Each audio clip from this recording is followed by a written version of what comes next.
The sheer terror of it all is seen more clearly in the freeze frame taken from the footage. The shooter appears to have modified the camera to include that red bullseye in the middle of your screen.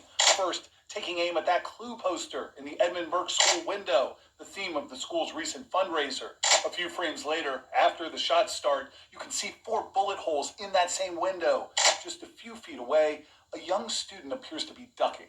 A couple frames later, that bullseye tracking the students as they run for their lives. Then the shooter turns his sights back on the street and that person in the yellow vest who dives between parked cars to be shielded from the gunfire. Evidence technicians back on the scene in front of Edmund Burke School, picking up keys and clothing belonging to one of the wounded victims. Other investigators still inside the 5th floor unit at the nearby apartment building where the shooter was found dead and where police found the long guns he used in an attack that terrorized and paralyzed this neighborhood for hours. We know that over 100 rounds were fired from a long gun, and there are probably going to be a lot of bullet holes that we're going to find. Some of the bullets flying a half-mile down Connecticut Avenue, blasting through a window at an eyeglass store, the slug still visible on the carpet. A few doors down, another shattered pane of glass at this deli. The manager was sitting at this table Friday afternoon when he was startled by a loud noise. It sounded like a light bulb broke or somebody threw a rock in a window. When police cars began racing up the street, he realized it was something much worse. Inside the Ava apartments, this young man sheltered in his bathroom away from the glass, anxiety growing as he watched news live streams on his phone. He asked we not show his face. And when I see that they're heavily surrounding my building and that, SWAT-looking cars are literally parking in front of, the entrance that I go through every day, that's where I'm like, oh, he's in here. It wasn't until after 6 p.m. that police evacuating the building reached his apartment. He recorded this video as his group filed down the street. The walk from my building to down to Connecticut Avenue was the longest minute of my life because I was like, they still obviously haven't caught this guy. A few hours later, the shooter killed himself as a police tactical team entered his apartment. Earlier Friday, police had identified 23-year-old Raymond Spencer of Fairfax as a person of interest. Police have not yet publicly identified the man found dead in the apartment, but confirmed they were no longer looking for Spencer. This apartment resident grateful that the gunfire aimed at a school hadn't taken a greater toll. I do definitely find peace in the fact that it could have been so much worse and it wasn't.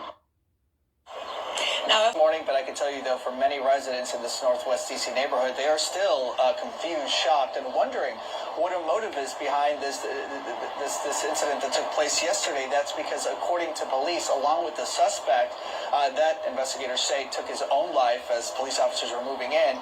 Investigators also found what the police chief are describing as a sniper-type setup in that 5th floor apartment in this neighborhood. Basically, a tripod with 6 firearms, some rifles, also a pistol, along with a large quantity of ammo.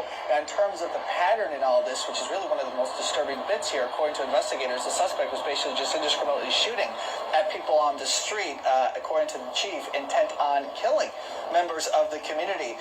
We do know at this point that investigators do know who this suspect is. They have not publicly identified him yet. The chief, however, did say that they did not have any history of actually encountering him in the past. Now, in terms of the injuries, we know of 3 people shot, among them a 12-year-old little girl. We are told that all of them are in stable condition this morning. A 4th victim posted by the shooter, and it likely helped them track him down. We had a team here at WUSA 9 examine that video, trying to verify it before police confirmed its authenticity. Now, I need to warn you, it is tough to watch. It is raw. It is brazen. It may be triggering for some. Our chief investigative reporter, Eric Flack, has been working on this all evening. And Flack, this is a key, distressful piece of evidence. Leslie, look, it is, and let's get real. We had tough conversations within our own newsroom about whether to show this video at all. But when we counted more than 60 shots in 19 seconds, let me say that again, 60 shots in 19 seconds, and saw the images of young children running from bullets, we decided it was critical to share those images, especially after Chief Conti described how important the video was to tracking down the suspect. We are not showing you the video in its entirety, but again, just as Leslie said, please be warned, some of these pictures you're about to see are disturbing. And I would say that it was also very helpful in us in terms of making sure that we were focused in on the right place. The sheer terror of it all is seen more clearly in the freeze frame taken from the footage. The shooter appears to have modified the camera to include that red bullseye in the middle of your screen. First, taking aim at that clue poster in the Edmund Burke School window, the theme of the school's recent fundraiser. A few frames later, after the shots start, you can see 4 bullet holes in that same window. Just a few feet away, a young student appears to be ducking. A couple frames later, that bullseye tracking the students as they run for their lives. Then the shooter turns his sights back on the street and that person in the yellow vest who dives between parked cars to be shielded from the gunfire. Just so incredible. More damage was not done. The video was originally posted to that anonymous message board website, 4chan, under the same name as that person of interest, Raymond Spencer. We should also note that some users of this website are often associated with extremism and other violent acts. Y'all, the plot thickens because this young boy was following a scientist named Jacob, who was a black scientist who they say created the white people.